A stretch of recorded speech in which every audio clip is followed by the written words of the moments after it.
প্রচণ্ড রোদে ফাঁকা মাঠের মাঝখানে হাঁটতে হাঁটতে হঠাৎ এমন কিছু দৃশ্য চোখে পড়ল যা আজকের ব্যস্ত পৃথিবীকেও গ্রাম বাংলার ঐতিহ্যকে বাঁচিয়ে রেখেছে। চলুন দেখে আসি সেই গল্প।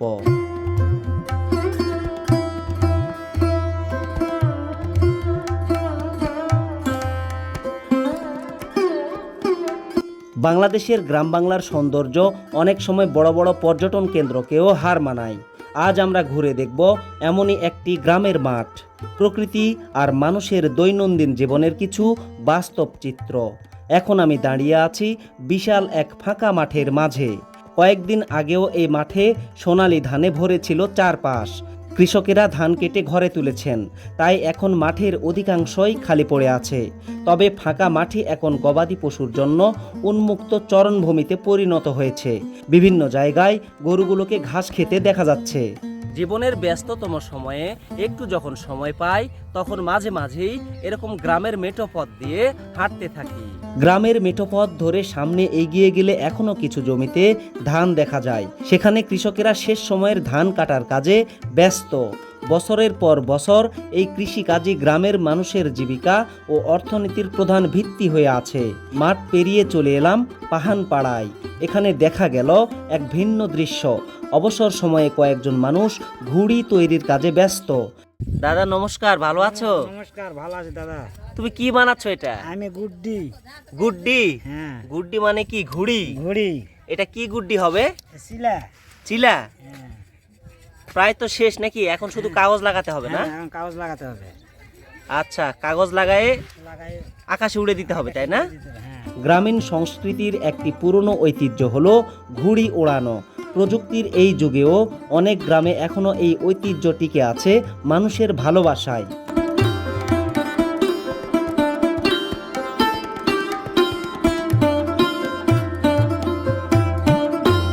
আবার ফিরে এলাম খোলা মাঠের দিকে। একজন কৃষককে দেখা গেল পুকুরের দিকে যেতে। তিনি মাছ ধরার প্রস্তুতি নিচ্ছেন, পাশাপাশি মাঠে বাঁধা থাকা গরুগুলোর খোঁজ খবর নিচ্ছেন। কিছুক্ষণ তার সঙ্গে কথা বলে জানা গেল বর্ষার আগ পর্যন্ত এই মাঠের ঘাসই গবাদি পশুর প্রধান খাদ্য হিসেবে ব্যবহৃত হয়। দাদা ভালো আছো? ভালো আছি। কোথায় যাচ্ছ তুমি? এই যে পুকুরের দিকে যাবে একটু। পুকুরের দিকে? আর তোমার কি মাঠে গরু ছাগল এগুলো বাঁধা আছে? হ্যাঁ, বাঁধা আছে। ঘাস খাচ্ছে না? হ্যাঁ। এখন তো মাঠে ধান নেই, গরু ছাগল এগুলো খুব আরামে ঘাস খেতে পারছে, তাই না? হ্যাঁ, ছেড়ে দেওয়া আছে। ও আচ্ছা, ঠিক আছে, যাও। বর্তমানে মাঠ জুড়ে প্রচুর ঘাস জন্মেছে। গরুগুলো শান্তভাবে ঘাস খাচ্ছিল। তবে অপরিচিত কাউকে দেখে তারা কিছুটা সতর্ক হয়ে উঠল। প্রাণীদের এই স্বাভাবিক আচরণ গ্রাম বাংলার মাঠে প্রায় দেখা যায়। আজকের আকাশে প্রচণ্ড রোদ, তাপমাত্রাও বেশ বেশি। গৃহপালিত পশু প্রত্যেকেই তার গৃহস্থকে চেনে।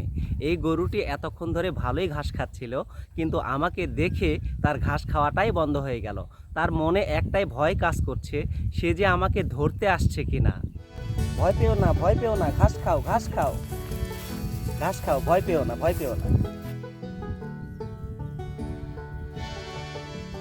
এই তীব্র গরমের মধ্যেই কিছু গরুকে দেখা গেল ঘাস খাওয়ার পর মাটিতে বসে বিশ্রাম নিচ্ছে।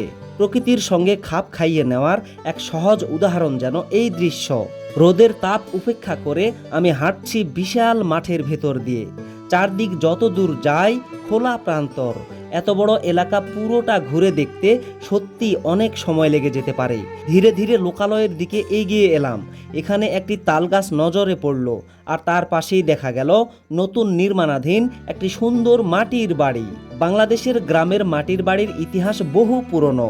অনেকেই মাটির বাড়িকে গরিবের এসি বলে থাকেন, কারণ গরমকালে মাটির দেয়াল ঘরের ভেতর তুলনামূলক শীতল পরিবেশ বজায় রাখতে সাহায্য করে।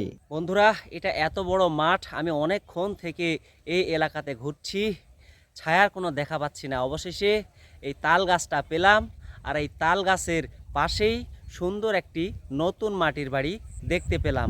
আমি এখন সেই মাটির বাড়িতে গিয়ে একটু আরাম করব। আধুনিক প্রযুক্তি না থাকলেও প্রাকৃতিকভাবেই আরামদায়ক বাসস্থান হিসেবে মাটির বাড়ির গুরুত্ব এখনো অনেক এলাকায় রয়ে গেছে। বাড়িটির কাছে গিয়ে দেখা গেল মিস্ত্রি কাজ করছেন।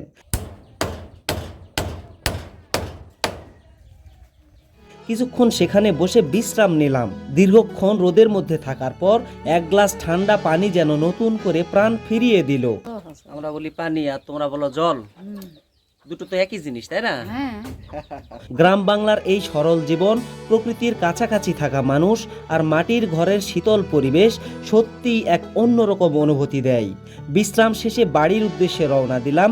পথে যেতে যেতে আবারও চোখে পড়ল গ্রামের পরিচিত দৃশ্য, মাটির বাড়ি, গাছপালা আর মানুষের সহজ সরল জীবনযাপন। দিনের শেষ প্রান্তে বলা যায় আধুনিকতার ছোঁয়া গ্রামে পৌঁছালেও গ্রাম বাংলার প্রকৃতি, কৃষি, ঐতিহ্য আর মাটির ঘরের প্রতি মানুষের ভালোবাসা এখনো অটুট রয়েছে।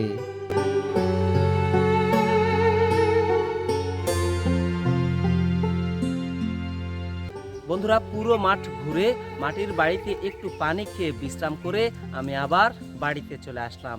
আজকের ভিডিওটি এ পর্যন্ত। সকলের সুস্বাস্থ্য এবং দীর্ঘায়ু কামনা করে এখানেই বিদায় নিচ্ছি। সকলে ভালো থাকুন, সুস্থ থাকুন, ভালোবেসে একটি সাবস্ক্রাইব করে দিন। আল্লাহ হাফেজ।